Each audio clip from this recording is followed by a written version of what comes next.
जियो की कहानी। ईसा अंबानी को स्लो इंटरनेट ने परेशान किया तो उन्होंने पिता मुकेश को दिया जियो का आइडिया। 4 साल में इसने ही रिलायंस को किया कर्ज से मुक्त। 5 सितंबर 2016 को लॉन्च हुई थी जियो। सिर्फ 83 दिन में 5 करोड़ से ज्यादा यूजर्स आ गए थे। एक साल में 13 करोड़ से ज्यादा यूजर्स थे। जियो जब लॉन्च हुई तब टेलीकॉम मार्केट में 12 कंपनियां हुआ करती थी। अब सिर्फ 5 बची, उनमें भी बीएसएनएल और एमटीएनएल सरकारी है। तारीख थी 5 सितंबर 2016। मुकेश अंबानी ने रिलायंस जियो को देश के आम यूजर्स के लिए लॉन्च कर दिया था, वो भी बिल्कुल फ्री 4G डेटा और वॉइस कॉलिंग के साथ। मुकेश अंबानी की इस घोषणा के बाद उस समय देश की सबसे बड़ी टेलीकॉम कंपनी भारती एयरटेल की शेयर 8.5% लुढ़क गए। दूसरी बड़ी कंपनी आइडिया की मार्केट वैल्यू 7% से भी कम हो गई। यहाँ तक कि रिलायंस के शेयर में भी 3% की गिरावट आई। मुकेश अंबानी ने जियो की लॉन्चिंग के साथ ही टेलीकॉम मार्केट में प्राइस वॉर छेड़ दिया। रिलायंस के मुताबिक उस समय 1 GB डेटा की कीमत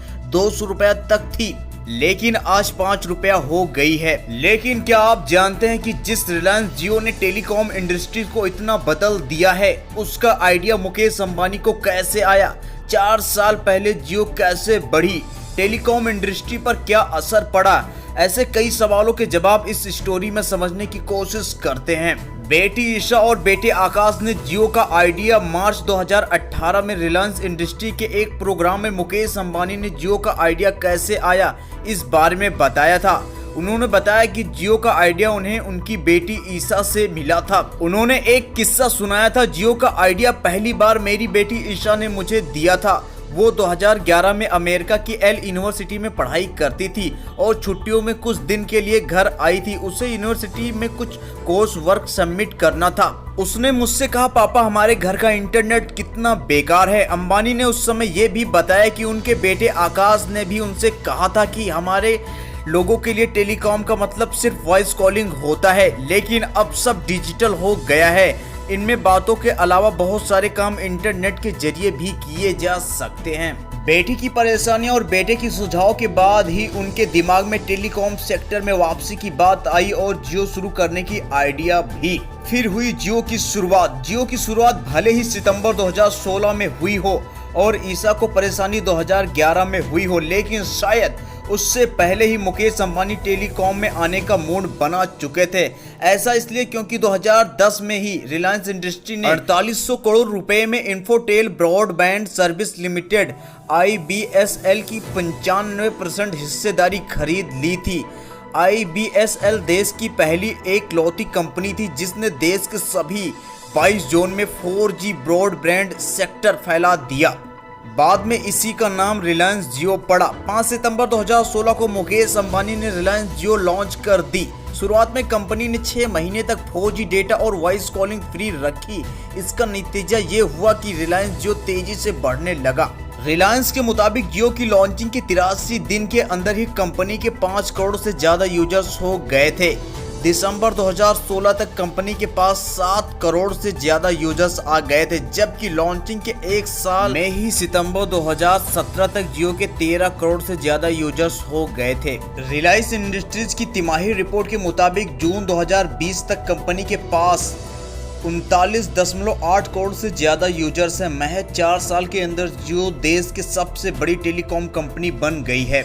जब जियो आई तब देश में 12 टेलीकॉम कंपनियां हुआ करती थी, अब 5 ही बची हैं। सितंबर 2016 में जब रिलायंस जियो ने टेलीकॉम सेक्टर में कदम रखा तब भारतीय एयरटेल देश की सबसे बड़ी टेलीकॉम कंपनी हुआ करती थी। उस समय एयरटेल के पास 26 करोड़ के आसपास यूजर्स थे, लेकिन अब एयरटेल दूसरे नंबर की कंपनी बन गई है और अभी उसके पास 32 करोड़ के आसपास यूजर्स हैं। जियो के एंट्री के बाद टेलीकॉम सेक्टर में कितना असर पड़ा, इसका अंदाजा इसी से लग सकता है कि जियो के आने से पहले तक देश में 12 टेलीकॉम कंपनियां थी, लेकिन अब सिर्फ 5 कंपनियां ही बची हैं।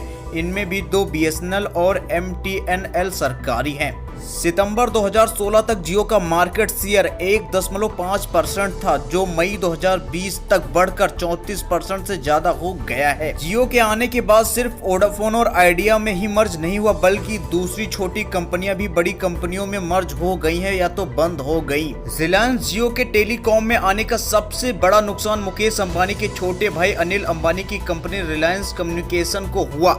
जब जियो आई तब रिलायंस कम्युनिकेशन के पास 8.71 करोड़ से ज्यादा यूजर्स थे, जिसका मार्केट शेयर 8.30% के आसपास था। लेकिन अब रिलायंस कम्युनिकेशन के पास 18,000 से भी कम यूजर्स है और मार्केट शेयर तो 0.002% हो गया है। जियो से रिलायंस इंडस्ट्री और मुकेश अंबानी को कितना फायदा हुआ? रेवेन्यू। जियो के आने से रिलायंस का रेवेन्यू बढ़ा। 2019-2020 के एनुअल रिपोर्ट के मुताबिक रिलायंस इंडस्ट्रीज को 6.59 लाख करोड़ रुपए का रेवेन्यू मिला था। इसमें से 68,462 करोड़ रुपए यानी 10% से ज्यादा जियो से आया था। वहीं जून तिमाही में रिलायंस इंडस्ट्री को 1 लाख करोड़ रुपए से ज्यादा का रेवेन्यू मिला, जिसमें से 16% से ज्यादा रेवेन्यू जियो से आया था। इस तिमाही में रिलायंस इंडस्ट्री को जियो से 16,557 करोड़ रुपए का रेवेन्यू आया था। 31 मार्च 2020 तक रिलायंस इंडस्ट्रीज पर 1.61 लाख करोड़ रुपए का कर्ज था,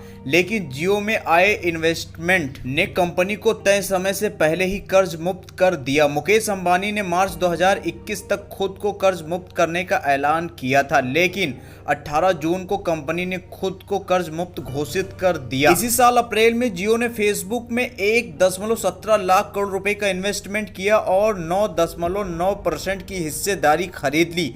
अगले 58 दिन में कंपनी ने 11 इन्वेस्टर को जियो प्लेटफॉर्म के 24.70% स्टेक बेचकर 1.15 लाख करोड़ रुपए का इन्वेस्टमेंट जुटाया है। इसी दौरान 20 मई से 3 जून के बीच RIL के राइट्स इश्यू से 53,124 करोड़ रुपए की रकम जुटाई। इसी तरह कंपनी कुल 1,68,81,815 करोड़ जुटाकर 18 जून को कर्ज मुक्त हो गई। मुकेश अंबानी की नेटवर्क 4 गुना बढ़ी। फोर्ब्स के मुताबिक जियो की लॉन्चिंग से पहले मार्च 2016 में मुकेश अंबानी को नेटवर्क 19.3 अरब डॉलर थी। उस समय अंबानी दुनिया के 36वें सबसे अमीर शख्स थे। वहीं फोर्ब्स की रियल टाइम ने नेटवर्क मुताबिक 4 सितंबर को अंबानी की नेटवर्क 80 अरब डॉलर 5.92 लाख करोड़ रुपए और वो दुनिया के 7वें सबसे अमीर आदमी बन गए हैं। यानी जियो के आने के बाद अंबानी की नेटवर्क 4 गुना बढ़ गई है। जियो की लॉन्चिंग से लेकर अब तक मुकेश अंबानी की नेटवर्क 7 अरब डॉलर यानी 4.44 लाख करोड़ रुपए का इजाफा हुआ है।